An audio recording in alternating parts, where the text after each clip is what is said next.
الحمدللہ والسلام علی رسول اللہ اما بعد فإن الخیر حدیث کتاب اللہ۔ میرے مسلمان بھائیو السلام علیکم ورحمۃ اللہ وبرکاتہ۔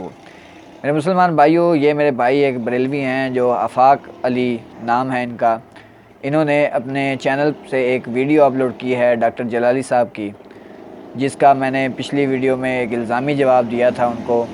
اس ویڈیو میں سے ایک پوائنٹ جو ہے وہ اس کو نکال کر اس کو ایک الزامی جواب دیا تھا۔ اس ویڈیو میں انہوں نے ایک چیلنج کیا ہے، انہوں نے کہا ہے کہ جواب دو جس عمل کو آپ لوگ بدعت کہہ رہے ہو اس عمل کے مطابق تو امام بخاری رحمہ اللہ بھی بدعتی کہلاتے ہیں، معاذ اللہ۔ وہ بھی جو ہیں وہ بدعتی کیا نہیں ہیں؟ یا یہ جو آپ عمل بتا رہے ہیں اس کے حوالے سے انہوں نے امام بخاری رحمہ اللہ کو بدعتی قرار دیا ہے۔ تو میرے بھائی، سب سے پہلے میں آپ کو یہ جواب دے دوں، آپ کا یہ چیلنج ہے اس لیے میں آپ کے چیلنج کا یہ جواب دے رہا ہوں کہ بھائی، بدعت کی جو تعریف ڈاکٹر جلالی صاحب نے بیان کی ہے صرف یہی نہیں ہے۔ بدعت کی تعریف جو ہے اس میں ایک اور سٹیپ بھی ہے، جس سٹیپ کو ڈاکٹر جلالی صاحب جو ہے وہ ریموو کر گئے ہیں۔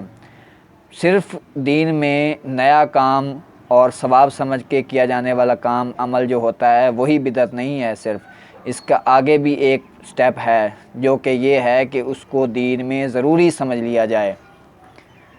کہ یہ تو ضروری ہو گیا ہے، یا اس کے حوالے سے کوئی ایسی بات کی جائے جس سے وہ ضروری لگے۔ جیسے کہ اگر کوئی عمل جو جیسے کہ میلاد، بھائی میلاد سے ہمیں کوئی بھی خفت نہیں ہے، کوئی بھی ہمیں تناؤ نہیں ہے میلاد کے خلاف۔ ہمارے دل میں میلاد کے لیے جو ہے وہ نرم گوشہ ہے، آپ بالکل میلاد منائیں، نعت رسول مقبول صلی اللہ علیہ وسلم آپ بالکل کہیں، نعتیں کہیں، آپ تقریریں کریں، آپ محفل کریں، جو مرضی کریں۔ لیکن یہ کہ آپ جو جھنڈیاں لگاتے ہیں، جو جلس و جلوس کرتے ہیں جس سے عوام الناس کو تکلیف پہنچتی ہے، آپ جب رات کو وہ سپیکر جو ہے وہ لاؤڈ سپیکر وہ آن رکھتے ہیں تو اس کی وجہ سے کسی مریض کو تکلیف پہنچتی ہے، یا کوئی ایسے جو اس محفل میں موجود نہیں ہوتے ہیں آس پڑوس والے ان کو تکلیف ہوتی ہے، رات کو ان کو آرام کرنے میں تکلیف ہوتی ہے۔ تو یہ میرے بھائی، یہ کیا دین ہے؟ یہ آپ ثواب سمجھ کے کر رہے ہیں، دوسروں کی تکلیف کا باعث بن رہے ہیں۔ جلسے جلوس کرتے ہیں تو بازاروں میں رش ہونے کی وجہ سے جو ہے وہ عوام کو تکلیف کا سامنا کرنا پڑتا ہے، جلوسوں میں سڑکیں بلاک ہو جاتی ہیں تو کسی ایمبولینس کو جو ہے وہ نکلنے میں تکلیف ہوتی ہے، ان کو جو ہے وہ ٹائم سے ہاسپٹل پہنچنے میں تکلیف ہوتی ہے، تو مریض کے لیے وہ نقصان دہ ہے۔ یہ وہ کام ہیں جن کی وجہ سے ہم یہ کہتے ہیں کہ یہ عمل جس حساب کتاب سے یہ کیا جا رہا ہے یہ ٹھیک نہیں۔ ویسے نعت رسول مقبول صلی اللہ علیہ وسلم بالکل کہنا چاہیے، حضور صلی اللہ علیہ وسلم کی مدح سرائی بالکل کرنی چاہیے۔ آپ چاہے گروہ بنا کر کریں، چاہے جیسے مرضی کریں، مدح سرائی کریں، اس سے کسی کو کوئی اختلاف نہیں ہے۔ اختلاف کس بات سے ہے؟ اختلاف اس بات سے ہے کہ یہ جو بدعت ہے اس بدعت کو آپ نے دین میں ضروری سمجھ لیا ہے۔ امام بخاری رحمۃ اللہ علیہ 2 نوافل ادا کرتے تھے ہر حدیث لکھنے سے پہلے، یہ ڈاکٹر جلالی صاحب بیان کر رہے تھے۔ تو امام بخاری رحمہ اللہ کا کہاں حکم ہے کہ یہ 2 رکعت نفل آپ نے پڑھنی ہے ہر حدیث لکھنے سے پہلے یا ہر حدیث بیان کرنے سے پہلے؟ یا کہاں حکم کیا انہوں نے؟ جبکہ محافل کے بارے میں تو آپ جو ہے وہ ایسا تاثر دیتے ہیں، آپ بڑے بڑے بینرز کے اوپر لکھواتے ہیں کہ سوائے ابلیس کے جہاں میں سارے ہی خوشیاں منا رہے ہیں۔ تو میرے بھائی، جو محافل نہ منائے، جو میلاد مصطفیٰ نہ منائے، جو اس طرح کا اہتمام نہ کرے، اس کو تو آپ ابلیس کہتے ہیں کہ یہ خوشی نہیں منا رہا، یہ ابلیس ہے۔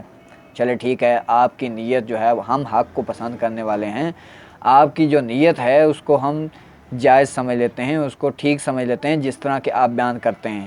آپ کہتے ہیں کہ اس کا سے مراد ابلیس ہی ہے، آپ اس کو نہیں ابلیس کہہ رہے جو خوشی نہیں مناتا اس طریقے سے، ٹھیک ہے، آپ ابلیس کو ہی بول رہے ہیں۔ تو پھر میرے بھائی، اس کو بڑے بڑے بینرز کے اوپر لگا کر آپ کس کو دکھا رہے ہیں اور کس کو یہ باور کرانے کی کوشش کر رہے ہیں؟ صاف ظاہر بات ہے، آپ وہابیوں کو یا اہل حدیث یا دیوبند جو ان محافل کا اس حساب کتاب سے اہتمام نہیں کراتے جس سے جو ہے وہ لوگوں کی تنگی کا باعث بنتا ہے، یا جس سے جو ہے وہ بے ہنگم قسم کا جو ہے وہ سما پیدا ہو جاتا ہے محافل میں، اور جو اس کے اوپر نعت خوان آتے ہیں وہ اس طرح کی سر اور لے لگاتے ہیں، اس طرح کے وہ بے ڈھنگے قسم کے جو ہیں وہ لہجے استعمال کرتے ہیں کہ اس کے اوپر کوئی میراثی بھی شرما جائے، میراثی بھی جو ہے وہ حیا کر جائے، وہ کہے کہ یار مجھ سے بھی آگے بڑھ گئے ہیں۔ آپ نے کبھی نہیں دیکھا ہوگا کہ کس طرح کے وہ ہیں، وہ سر اور لے نکالتے، وہاں سے مدح سرائی حضور صلی اللہ علیہ وسلم کو تو بالکل سائیڈ پہ ہو جاتی ہے نا، ان کے تو وہ سروں والے جو ہیں وہ سماج باندھ دیتے ہیں، وہ سروں والے، اور پھر اس پہ نوٹوں کی بارش اور وہ خرید و فروخت کا جو ہے وہ دھندا جاری ہو جاتا ہے کہ حضور صلی اللہ علیہ وسلم کی مدح سرائی کو خریدنے اور بیچنے کا کام وہاں ہو رہا ہوتا ہے۔ آپ کی محافل میں یہ پیسوں کا لین دین جو ہے وہ نہ ہو، آپ کی محافل میں جو بے ڈھنگے سر ہوتے ہیں وہ نہ ہوں، آپ کی محافل میں جو ہے وہ ساز نہ بجتے ہوں، آپ کی محافل میں جو ہے وہ لمبی لمبی تانے جو نعت خوان لگاتے ہیں ان کی نہ لگتی ہو، تو میرے بھائی آپ مدح سرائی حضور صلی اللہ علیہ وسلم کی بالکل کریں، کوئی منع نہیں ہے، آپ محافل بالکل منائیں، بالکل کوئی منع نہیں ہے۔ لیکن امام بخاری رحمہ اللہ نے ان 2 رکعت نفل کو بالکل حکمن نہیں کہا کہ یہ کرو، جو میرا ماننے والا ہوگا، جو بخاری کا ماننے والا ہوگا وہ اس عمل کو کرے گا، جو بخاری کا ماننے والا نہیں ہوگا وہ نہیں کرے گا۔ اب آجا میرے بھائی بریلوی ذرا اس طرف، یہ بدعت کی تعریف، جو لیٹسٹ تعریف ڈاکٹر جلالی صاحب بیان کر رہے ہیں کہ لیٹسٹ تعریف یہ ہے کہ کام نیا ہو، دین میں ہو اور ثواب سمجھ کر کیا جائے تو وہ بدعت ہے، یہ لیٹسٹ تعریف ہے۔ میرے بھائی لیٹسٹ تعریف انہوں نے یہ بیان کر دی، تو اس حساب سے نیا کام دین میں میلاد بھی ہے، جو کہ صحابہ کرام رضوان اللہ علیہ مجمعین نے نہیں منایا، حضور صلی اللہ علیہ وسلم کی موجودگی میں کسی نے نہیں منایا، تو میرے بھائی یہ بدعت ہے جو نیا کام دین میں داخل کر دیا گیا۔ اب آپ میرے بھائی مجھے یہ بتائیں کہ اگر یہ دین میں جاری کرنے والا نیا کام، جو کہ حضور صلی اللہ علیہ وسلم نے ارشاد فرمایا تھا کہ جس نے دین میں کوئی نیا کام جاری کیا، دین میں اضافہ کیا، وہ بدعت پر معمور ہوا،